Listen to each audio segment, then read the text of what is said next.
Hi, I'm Tim. Please join me in this video to go over the assembly and test flights of the XK Skyreaper A310 RC model airplane.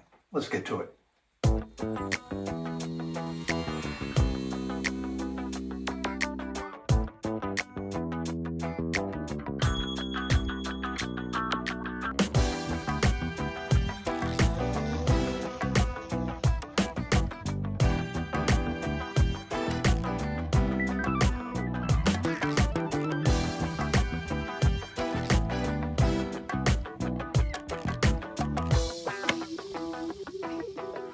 There are purchase links in the description below if you wish to purchase the A310 here.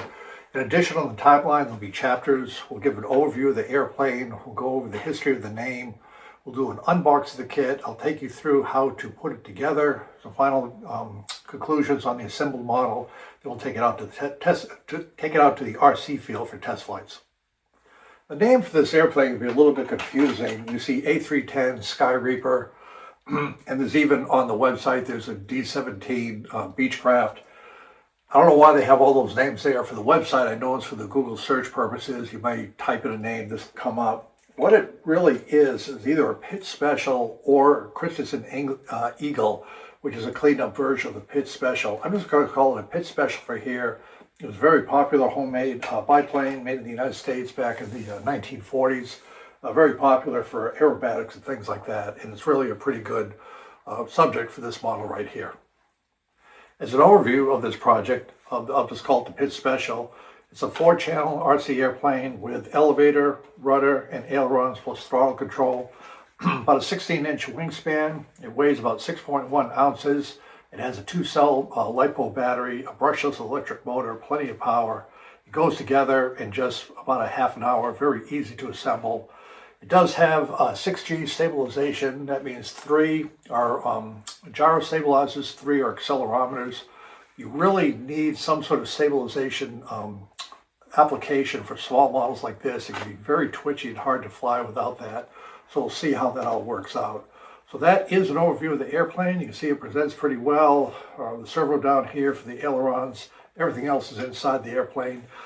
The wings and all that are screwed on. I cannot show you the inside of the airplane. There's no access hatch for that. The only hatch is located here for the battery, and that's just the way the plane is constructed.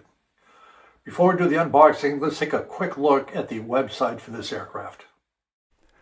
The website has good information, good pictures of the airplane, various options. 2.4 gigahertz, as you can see, looks like 2 paint schemes, red and a lime green, with highlights, safety features, and general performance of this airplane. Overall, quite good information. Now let's take a look at the box that it came in and do an unboxing of the aircraft.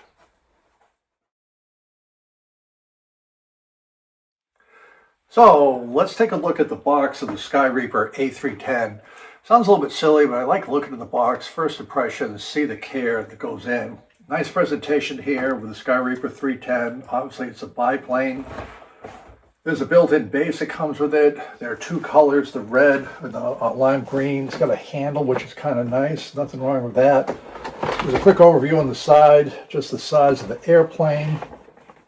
And then some details. It's obviously a brushless motor, biplane, 2-cell LiPo, so that should be adequate power for something this small. Built-in 6-axis gyroscope, which is important for these smaller models, and they claim a little alarm is there in case the batteries get low to warn you to come back to land. So with that being said, let's go ahead and open up the box. So there is a instruction manual on the top. We'll go through that much later after I have some time to study it. This is the first time I've seen the airplane, so we're exploring it together. Nice packaging with the airplane. We'll go ahead and take out one wing. So this is right here. Notice that there's no servos for the ailerons. They're there, but nothing controls them. My guess is this is the upper wing. This is the lower wing, I would say, with a servo installed. And so that'll work for the connecting the 2 ailerons for the roll control of the aircraft. And the fuselage feels nice and solid. This is the fuselage right here. Again, nice little presentation with the pilot, small cockpit, the K-mount struts for the top wing, and then this will be where the battery goes. But they put the battery inside here, so if you're looking for the battery, it's plugged inside. I think it goes in there eventually once we get it all sorted out. You can see the two servos for the elevator and the rudder. There's a landing gear. This is the stand right here for the airplane. You know what I call bits and bobs, an extra prop, the struts, a built-in charger, screwdriver, things of that nature. So that is it. I'm going to take that back. Might be nice to have a transmitter. So here's a transmitter right here, and a nice little transmitter located here. We'll have to read the directions on how to get to the various stabilization things. It is, of course, 2.4 gigahertz, which is standard these days. That looks like this is good for what we're going to do right here.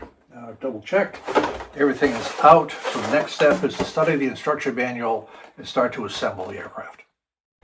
Here are all the components out of the box, a fully assembled fuselage, a very nice transmitter. Mine came with 2 batteries, a screwdriver, the interplane struts for the ailerons, wing struts, landing gear.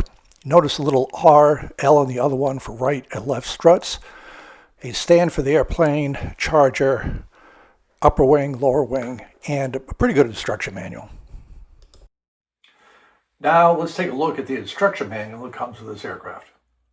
Overall, I'd say the instruction manual is pretty good. I just want to point out one thing. There are 3 sets of screws that are listed here with lengths of 8, 7, and 6. So what I did was I put them up just longer to shorter. There's a few extra ones. You'll need to keep track of that as you assemble them. The cover of the instruction manual. Again, good information, good pictures. Just take it step by step. It's an extremely easy model to put together. And here's a good discussion on the 3D 6G mode switch on the transmitter, more in the video. Let me take you now step through step as we assemble this aircraft from what came in the box. The transmitter uses 6 AA batteries in the back. Here's a fuselage. Again, well built. There's no hatches. You can't look inside. Everything's in there. And when you put on the wings, there's no access to anything except the battery hatch.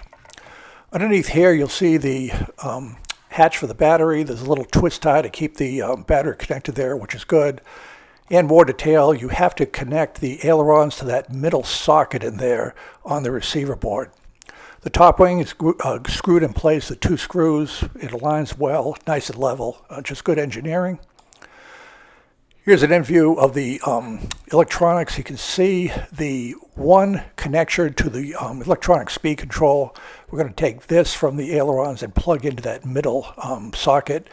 It's held in place with a couple of screws, and that completes the lower wing assembly.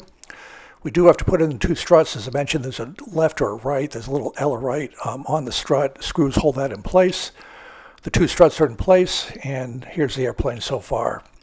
The upper and lower ailerons are connected by one of these connector rods. They just snap into place on the upper and lower one. I actually removed it on my airplane because there was just not enough throw. It looked like it was binding. There was plenty of throw with just control of just the lower ailerons.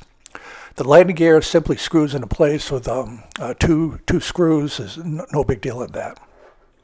This is a transmitter that comes with the airplane. It's a 4-channel transmitter. The transmitter is used with other models, so there's some features that are incorporated here, the buttons on the top, that are not part of this model. So let's go through that a little bit. It's just a standard mode 2 transmitter, up and down on the elevator, aileron, throttle, and then the rudder here. So nothing unusual there. On-off switch, trim tabs, and there's 6 AA batteries that go in the back. I do want to point out the buttons here so you can read it correctly. DR is dual rate, light control, 6G senior, 6G 3D. I'm not 100% sure of all of this, but based on research I've done and playing around with it, the dual rate I know works. You can either have high rates or low rates. High rates is just simply more control travel for more aerobatic capability. For our test flights, we'll do it at low rates so we have less control throw. This turns on and off lights. There are no lights on this aircraft, so nothing happens here. The 6G senior button, I don't believe does anything. And what this 6G 3D is designed to do, 6G is the stabilized mode. When you turn it on, it's just with a automatic autopilot that smooths out. It's not an autopilot, it just smooths out the flight controls. 3D means there's no gyros at all. It's turned off. You can have full control. It's going to be an extremely responsive model of that. It should go back and forth with that. It doesn't work that way, so we'll show that when we power up the model. What we're going to do now is power up the model. So just before we do that, it uses a 2-cell LiPo, so that's plenty of power here. These batteries are 500 milliamps, so it should be good for at least 8 minutes worth of flight. The way it works with these electric power models, make sure your throttle is down. We turn on the transmitter first, then we power up the airplane. Just the way these airplanes are built, if you plug the airplane in first, it likes to see a transmitter signal. If you don't do that, things can happen with the motor. So we'll just follow that procedure. And remember, we want to keep the airplane still because the gyros have to align themselves. Keep in mind, we're going to power it up. You'll hear beeps. The controls will actually work. But the airplane is not activated, if I could use that word, until we activate the throttle. As a safety feature, the propeller doesn't move until we take the throttle, move it up here, you'll hear a beep, down here. Now it's activated, the throttle works, and you can hear the gyros working to keep the airplane stabilized. Turn on the transmitter first, as I mentioned, and then we plug in the battery. So we can see that the control surfaces work. Elevator, rudder on the lower wing, and the rudder. But when I pick up the model, you can't hear the chattering of the automatic stabilization system. I'm going to hold it, I'm going to take the throttle, move it up, hear it beep, down, it's activated. Now, once the throttle has worked once,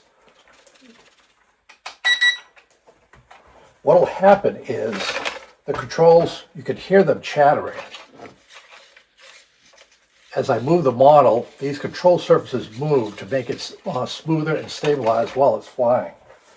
So let's talk a little bit about the switches here. Notice that when I turn this on, when I move the ailerons here, you notice the elevator moves as well. I've never seen that in my life. You can see that the elevator and ailerons are moving simultaneously. The airplane is unflyable in this mode, so what we have to do is we have to turn the 6G 3D switch, this one here on the right, and now they're independent. The ailerons move, elevator moves, and the rudder moves. I'm going to demonstrate the dual rates here on the ailerons. We can see how far down they are when we push this button. See how they go a little bit less, a little bit more, a little bit less. Less is what we want for less control throw, so that's what we're going to use for the test flight. That's the dual rates, and notice that when we lift it up, you can hear the chatter, and watch what happens when we bank. If we bank this way, this aileron goes up trying to right this. We put the nose down, the elevator goes up to try to make the nose level. That is just what is used in the background to make this a smoother flying aircraft, which is really a pretty high performance plane. That's an overview of this airplane with stabilization, so it's absolutely critical that you check the controls before you take off. One other thing I want to point out that I did is these little connector rods here connect the lower aileron to the top aileron. So in other words, this aileron has a servo, this will move, and then this will move it in addition. The problem is this is a fairly stiff hinge up here, and when I connected this rod to it, it wasn't quite aligned, and it just wasn't moving enough.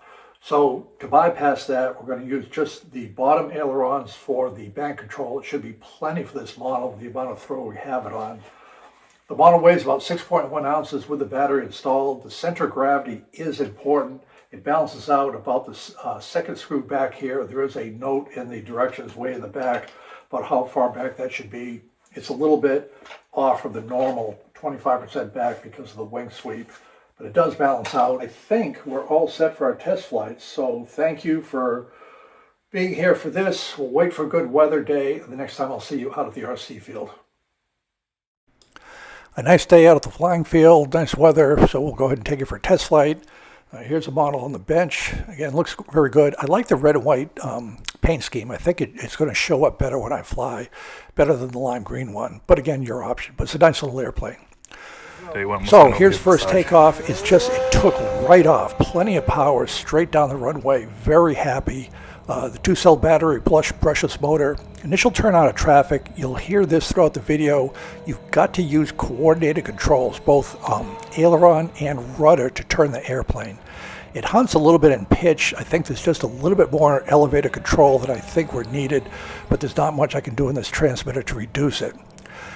The wings do rock a little bit. I think that's a little bit, the ailerons are a little bit too much throw. Again, we just have to cope with that, but it turns well. You just have to keep your speed up, use ailerons and rudder to coordinate the turn. Now in this final turn, I lost control of the airplane. I got a little bit slow, the wings were rocking. I just was concerned about flying off the field. I didn't have enough airspeed to turn, so I just cut the power and it went down like this. Picked it right up. This is takeoff number 2. Again, just a beautiful takeoff, straight ahead, plenty of power. I'm just going to circle and land on this one. Again, with this type of airplane, when you pull the power, it comes down like a brick. It just simply doesn't glide. A little bit high, pull the power, land, and here we are. Annie, thank you for your support. I'll put you over here. We are back from the field with the test flights. You saw the 2 in the videos here with the Skyreaper, whatever they call it, Skyreaper. So I'm satisfied with the airplane. It flies well. I've always had a theory that with model airplanes, they're going to by and large fly the way they look. If it looks like a sporty aerobatic race car, the model's probably going to fly with that. Guess what? You've got a sporty aerobatic airplane here, so it flies well. The stabilization, the 6G stabilization works, complements well the flight of the model, but you got to fly it. You're on the sticks all the time flying this airplane. And the things I want to pass on to anybody flying it, make sure that you do your pre-flight by touching that upper right-hand button to make sure that the ailerons and the elevator are not somehow electronically connected like I showed you during the pre-flight. They have to be independent. And with the dual rate switch, check to make sure it's in the low rates. It flew fine with just the lower ailerons here, not connected to the top. There was no issue with that. But what happens with models that have what we call a short tail moment, the distance of the tail in relation to the airplane, you've got to use rudder in your turns. We call this coordinated turns. I'll put a link up here. I did a video on that. And what that means is you've got to coordinate the use of the ailerons and the rudder to turn. I'm not going to go into that now. But with these older style airplanes, you've got to have coordinated turns with aileron and rudder. That means using your left stick to the rudder when you turn. I found that when I had my airspeed high enough that I coordinated the rudder with the ailerons, it flew quite well. The other thing about this model is airspeed. You've got to keep the airspeed medium to high. It does not do slow flight. A couple times I got a little bit slow. I started losing the ability to turn the airplane because I was too slow. The way this thing is built, designed, and operated, just keep your airspeed up. It's got plenty of throttle power. You saw in the takeoff, it was a very straight takeoff. It just took off and climbed out. It was kind of hunting in pitch a little bit. That's just a little bit of trim, I think, the way it comes out. Coordinated turns with rudder and aileron, and it flew pretty well. You notice on the second landing, it hit just a little crack in the runway, and it tipped right over. That's just the way the game is played with these very small wheels. You can't accept really any irregularities on the surface. So you just have to live with that. But plenty of power, handles well, keep your speed up, coordinated turns. Certainly not a beginner's aircraft, but intermediate or advanced flyers should have a good time. And I think I'll leave it at that. So thank you for watching the video, and we'll see you on future videos.